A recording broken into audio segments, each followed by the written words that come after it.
भाई भाई का रिश्ता कैसे मजबूत किया जाए।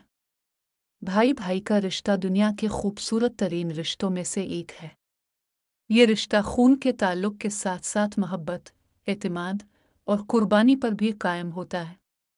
मगर बाज़ औक़ात मुख्तलिफ वजूहात की बना पर भाइयों के दरमियान फासले पैदा हो जाते हैं जो कि रिश्ते को कमज़ोर कर सकते हैं। इस मज़मून में हम भाई भाई के रिश्ते को मजबूत बनाने के मुख्तलिफ तरीक़ों पर तफसील से रोशनी डालेंगे। एक दूसरे के हुकूक का ख्याल रखें। भाई भाई के रिश्ते को मजबूत बनाने के लिए ज़रूरी है कि दोनों एक दूसरे के हुकूक का ख्याल रखें। इस्लाम में भी भाइयों के हुकूक को बड़ी अहमियत दी है और आपस में महब्बत और खैरख़्वाही का हुक्म दिया है।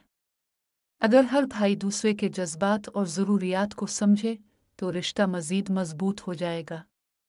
दो हसद और गलत फहमियों से बचें। अक्सर भाइयों के दरमियान हसद और गलत फहमियाँ दूरियों का सबब बनती हैं।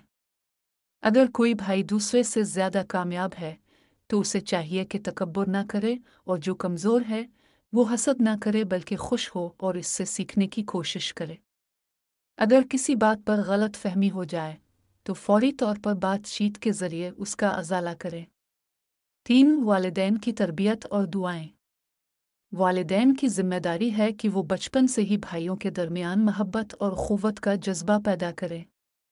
अगर वालिदैन बच्चों के दरमियान इंसाफ से पेश आएं और सबको बराबर प्यार दें तो भाइयों में दुश्मनी पैदा नहीं होगी। इसी तरह वालिदैन की दुआएं भी भाइयों के रिश्ते को मजबूत करने में अहम किरदार अदा करती हैं। 4 मुश्किल वक्त में एक दूसरे का साथ दें। सच्चा भाई वही होता है जो मुश्किल वक्त में अपने भाई के साथ खड़ा हो। चाहे कोई माली परेशानी हो या जज्बाती तकलीफ, भाई को चाहिए कि वो अपने भाई की मदद करे और उसका हौसला बढ़ाए।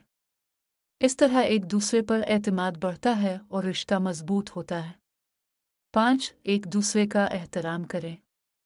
एहतराम हर रिश्ते की बुनियाद है।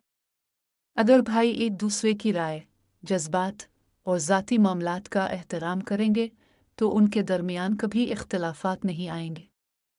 ख़ास तौर पर बड़े भाई को चाहिए कि छोटे भाई से शफ़क़त से पेश आए और छोटे भाई को चाहिए कि वो बड़े का अदब करे। 6 माली मामलात में इंसाफ और ईमानदारी बरतें। अक्सर भाइयों के दरमियान जायदाद और माली मामलात की वजह से झगड़े पैदा होते हैं। अगर भाई ईमानदारी और इंसाफ से काम लें तो ऐसे मसाइल पैदा नहीं होंगे। इस्लाम भी हमें विरासत और माली मामलात में अदल का दर्स देता है जिस पर अमल करके हम भाइयों के रिश्ते को मजबूत बना सकते हैं। 7 खुशियों और गमों में शरीक हूँ। अगर भाई एक दूसरे की खुशियों में शरीक हूँ तो मोहब्बत में इजाफा होता है। किसी भाई की शादी हो, बच्चे की पैदाइश हो या कोई और खुशी का मौका हो तो दूसरे भाई को चाहिए कि वो इस मौके पर शरीक होकर मोहब्बत का इजहार करे। इसी तरह गम के वक्त एक दूसरे का साथ देना भी लाजमी है ताकि भाई को एहसास हो कि वो अकेला नहीं है। 8 वक्त निकालें और साथ वक्त गुजारें। मसरूफ़ ज़िंदगी में अक्सर भाई एक दूसरे के लिए वक्त नहीं निकालते जिसकी वजह से दूरियां पैदा हो जाती हैं। अगर भाई वक़्ता एक दूसरे से मुलाकात करें, साथ बैठकर खाना खाएं या किसी तफरीही सरगर्मी में हिस्सा लें तो उनका रिश्ता मज़ीद मजबूत हो जाएगा। 9 एक दूसरे की कामयाबी पर खुश हूँ। भाई भाई का रिश्ता तभी मजबूत होता है जब वो एक दूसरे की कामयाबी पर हसद के बजाय खुशी महसूस करें। अगर एक भाई किसी मैदान में कामयाब होता है तो दूसरे भाई को चाहिए कि वो इसे सराहे और सपोर्ट करे ताकि मोहब्बत में इजाफा हो। 10 मुआफ़ करने और दरगुजर करने की आदत अपनाएं।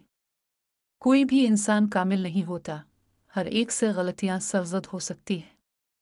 अगर भाई एक दूसरे की गलतियों को मुआफ़ करने और दरगुजर करने की आदत डाल लें तो उनके दरमियान मोहब्बत कभी ख़त्म नहीं होगी। नबी करीम ने भी मुआफ़ करने की बहुत तलक़ीन की है और यही सिफ़त भाइयों के रिश्ते को मजबूत करने में मदद देती है।